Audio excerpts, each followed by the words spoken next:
स्वागत है दोस्तों आपके अपने यूट्यूब चैनल पर। आज हम समझेंगे FATF financial action task force, है ना, जो इस चीज़ की मीटिंग होने वाली 21 से 25 जून तक चलेगी। और इसी मीटिंग से उम्मीद लगाकर बैठा है पाकिस्तान की वह ग्रे लिस्ट से निकलेगा और उसके अच्छे दिन आएंगे।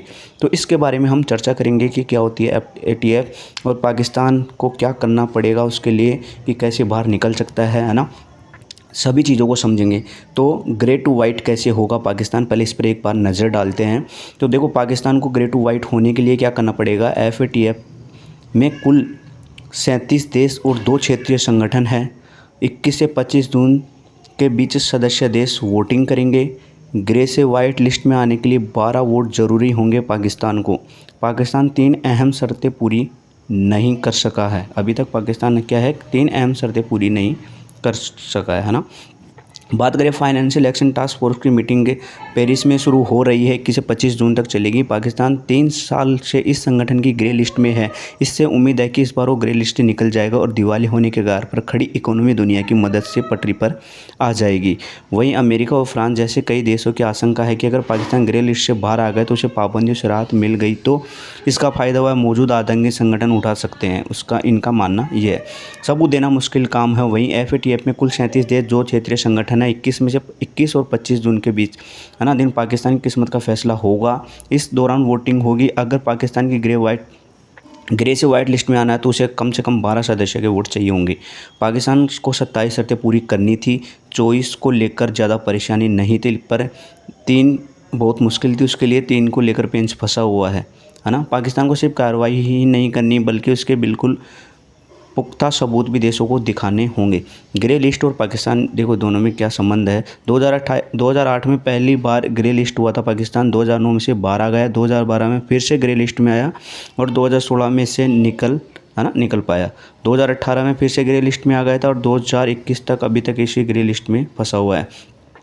FATF की ग्रे लिस्ट और ब्लैक लिस्ट, है ना, आने के क्या नुकसान होते हैं। ग्रे लिस्ट के लिए बात करें तो इस लिस्ट में उन देशों को रखा जाता है जिन पर टेरर फाइनेंस और मनी लॉन्ड्रिंग में शामिल होने या इनकी अनदेखी का शक होता है। इन देशों पर कार्रवाई करने की सशर्त मोहलत दी जाती है।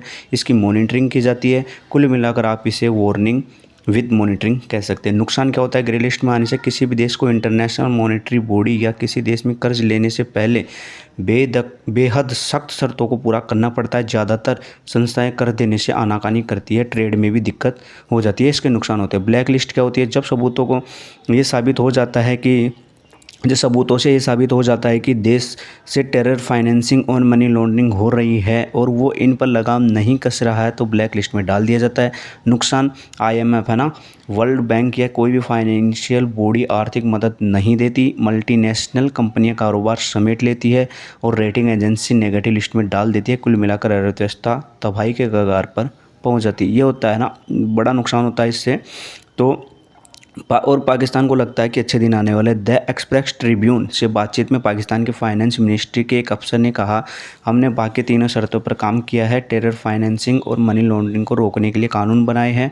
उम्मीद करते हैं कि इस बार खुशखबरी मिलेगी। लेकिन मुल्क के फॉरेन मिनिस्टर शाह मोहम्मद कुरैशी ने इसने पिछले हफ्ते में एक इंटरव्यू में कह दिया था कि कोई दो राय नहीं कि हम पर FATF की तलवार बदस्तूर लटक रही है। पाकिस्तान के वित्त मंत्रालय ने अफसर भी मानते हैं कि ग्रे लिस्ट से बाहर आना इस बार भी मुश्किल है।